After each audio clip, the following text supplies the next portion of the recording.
lagi dengan Miss Putri. Anak-anak, bagaimana kabarnya hari ini? Semoga semua dalam keadaan sehat ya. Hari ini kita akan melanjutkan materi di tema 6, subtema 3, pembelajaran 2 dan pembelajaran 3. Adapun tujuan pembelajarannya, yang pertama, siswa dapat menggunakan ungkapan perintah dalam percakapan.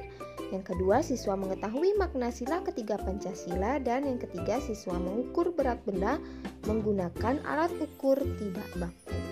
Nah, seperti apa pembelajaran kita hari ini? Simak video ini ya. Baik anak-anak, kita langsung saja mulai pembelajaran hari ini. Silahkan anak-anak buka buku modul tema 6-nya halaman 43. Di sana ada pembelajaran 2, yaitu materinya menggunakan ungkapan perintah dalam percakapan. Kita baca dulu bacaannya sama-sama ya. Banyak manfaat yang dapat diperoleh jika lingkungan sekolah bersih dan sehat. Lingkungan sekolah yang bersih dapat menjauhkan kita dari sumber penyakit. Selain itu, lingkungan sekolah yang bersih juga membuat semua warga sekolah merasa nyaman. Untuk menciptakan lingkungan sekolah yang bersih dan sehat, perlu dilakukan kerjasama. Perhatikan percakapan berikut. Kita lihat di sini ada seorang guru dengan siswa-siswanya. Guru itu berkata, "Anak-anak, kita bersihkan halaman ya." Lalu siswa-siswanya menjawab, "Baik, Pak." Anak-anak, dari percakapan ini, dapatkah anak-anak menemukan ungkapan perintahnya? Ingatlah bahwa ungkapan perintah adalah ungkapan yang bertujuan agar orang lain melakukan sesuatu. Jadi dari percakapan guru dengan murid-muridnya ini, yang manakah merupakan ungkapan perintah ya? Iya, benar sekali yang diucapkan oleh Pak Guru ya. Jadi ungkapan perintahnya yaitu, "Anak-anak, kita bersihkan halaman ya." Nah, itu adalah ungkapan perintah anak-anak. Baik, sekarang anak-anak lihat ayo berlatih halaman 43. Di sini anak-anak kerjakan ya langsung di buku modulnya. Ini merupakan tugas yang pertama. Oke, tugas pertama yang ini. Sekarang kita lanjutkan ke pembelajaran 3. Di sini ada 2 materi, yaitu yang pertama, menjelaskan makna simbol sila ketiga Pancasila, dan materi yang kedua adalah mengukur dan membandingkan berat benda dengan alat ukur tidak baku. Kita langsung saja yang pertama. Anak-anak ingat kemarin kita sudah mempelajari bunyi dan lambang sila ketiga ya. Sekarang kita akan pelajari makna simbol ketiga Pancasila anak-anak. Simbol ketiga Pancasila adalah pohon beringin. Pohon beringin ini memiliki makna atau arti anak-anak. Jadi maknanya itu yang pertama, pohon beringin memiliki daun kecil dan akar yang kokoh. Jadi meskipun daunnya kecil-kecil, tapi pohon beringin ini memiliki akar yang kuat dan kokoh ya. Yang kedua, daun pohon beringin bersatu menyerupai bentuk atap rumah. Nah, jadi pohon beringin ini mempunyai daun yang banyak sekali ya. Daunnya ini menyerupai atap rumah. Nah, atap rumah ini kita biasa gunakan untuk berteduh, bisa digunakan untuk berteduh ya. Nah, yang ketiga yaitu pohon beringin biasa digunakan untuk berteduh. Nah, ini merupakan sambungan dari arti yang kedua ya. Jadi pohonnya memiliki daun-daun yang kecil namun lebat, dan gunanya itu juga bisa digunakan untuk berteduh. Dan yang terakhir adalah pohon beringin menjadi simbol persatuan. Nah, maka dari itu pohon beringin digunakan untuk simbol sila ketiga Pancasila, yaitu simbol persatuan Indonesia. Jadi simbol persatuan ya. Baik, itu arti-arti dari pohon beringin yang merupakan sila ketiga Pancasila. Sekarang anak-anak lihat di bawahnya ada keterampilan kinerja praktik. Nah, jadi anak-anak kerjakan ini juga ya. Jadi ini merupakan tugas kedua. Anak-anak juga kerjakan ini langsung di buku modulnya. Nah, menurutnya Miss Putri, anak-anak sudah bisa ini mengerjakan. Yang pertama soalnya bunyi sila Pancasila.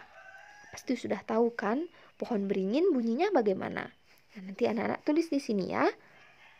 Lalu contoh-contoh sikap sesuai sila Pancasila tersebut. Nah, sila Pancasila yang ini ya. Jadi, sila Pancasila yang ketiga yaitu Persatuan Indonesia. Anak-anak tuliskan 4 contoh sikapnya. Kemarin kita sudah mempelajari sikap yang sesuai dengan sila ketiga Pancasila adalah kerjasama. Jadi, anak-anak bisa menuliskan kerjasama apa saja yang biasa dilakukan pada kehidupan sehari-hari anak-anak ya. Nah, sekarang Miss lanjutkan ke materi yang kedua, yaitu mengukur dan membandingkan berat benda dengan alat ukur tidak baku. Nah, pada pembelajaran sebelumnya kita sudah mempelajari alat ukur baku dan alat ukur tidak baku. Anak-anak masih ingat kan? Nah, sekarang kita akan bandingkan berat benda dengan alat ukur yang tidak baku, anak-anak. Nah, jadi kita bisa menentukan berat sebuah benda dengan menggunakan berat benda lainnya, anak-anak. Misalnya, contohnya itu ya, berat 1 buah pepaya sama dengan berat 5 buah apel. Jadi 1 buah pepaya itu sama beratnya dengan 5 buah apel.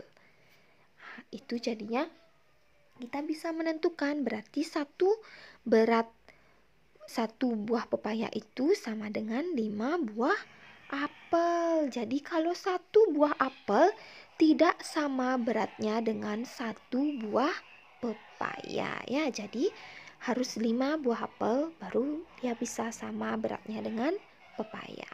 Kemudian kita lihat di sini 1 buah semangka sama dengan 8 buah apel. Nah, jadi semangka itu buahnya lebih besar dari pepaya ya. Jadi memerlukan 8 buah apel agar beratnya sama. Jadi sama dengan.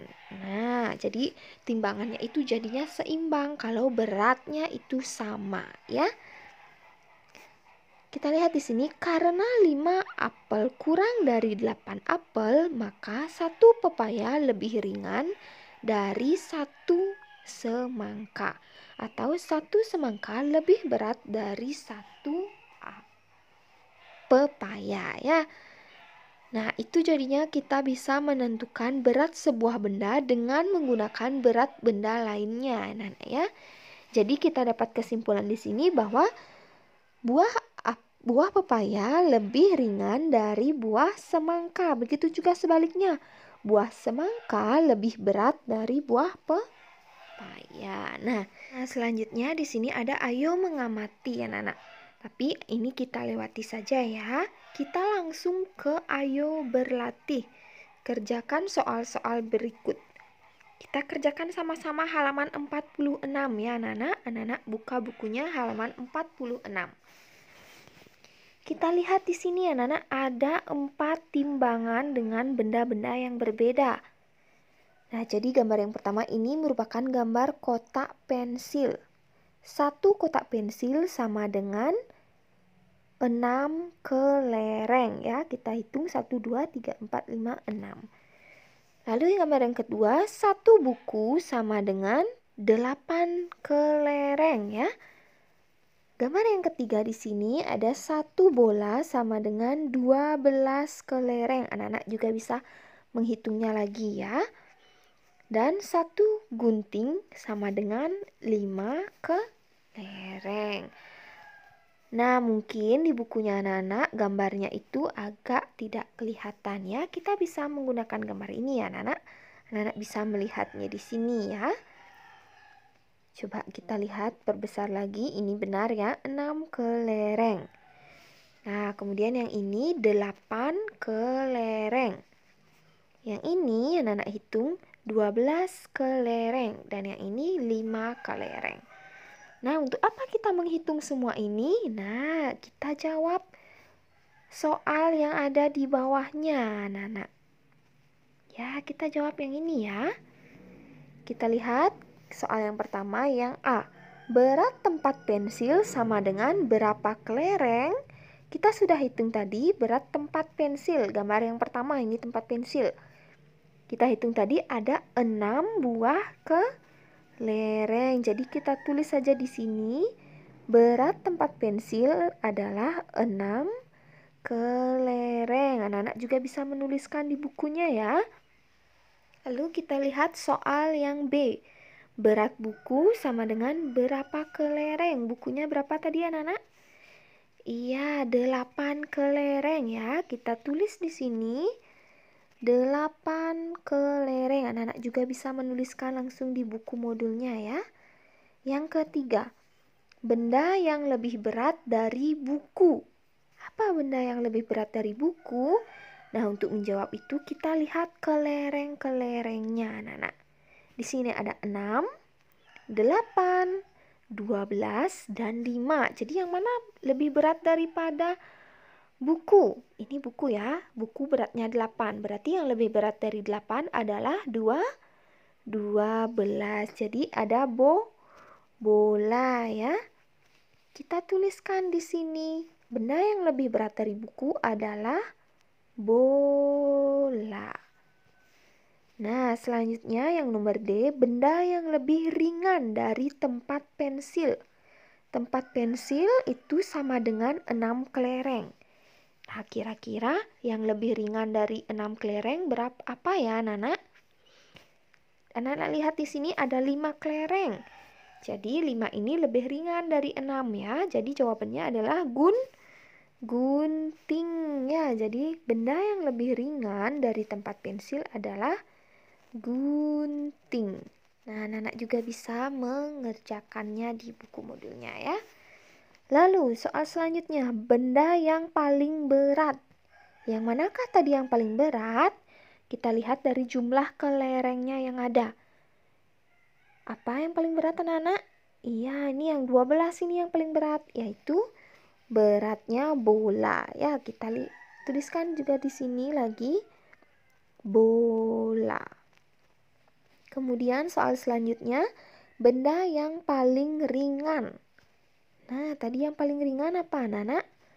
Lagi-lagi jawabannya adalah gunting ya, karena jumlah kelerengnya itu paling sedikit, yaitu 5 kelereng. Jawabannya gunting. Kita tulis gunting. Kita lanjut ke nomor G atau nomor 7. Urutan benda yang paling ringan. Jadi kita urutkan dia anak-anak. Dari yang paling ringan ke yang paling berat. Yang mana sajakah yang paling ringan?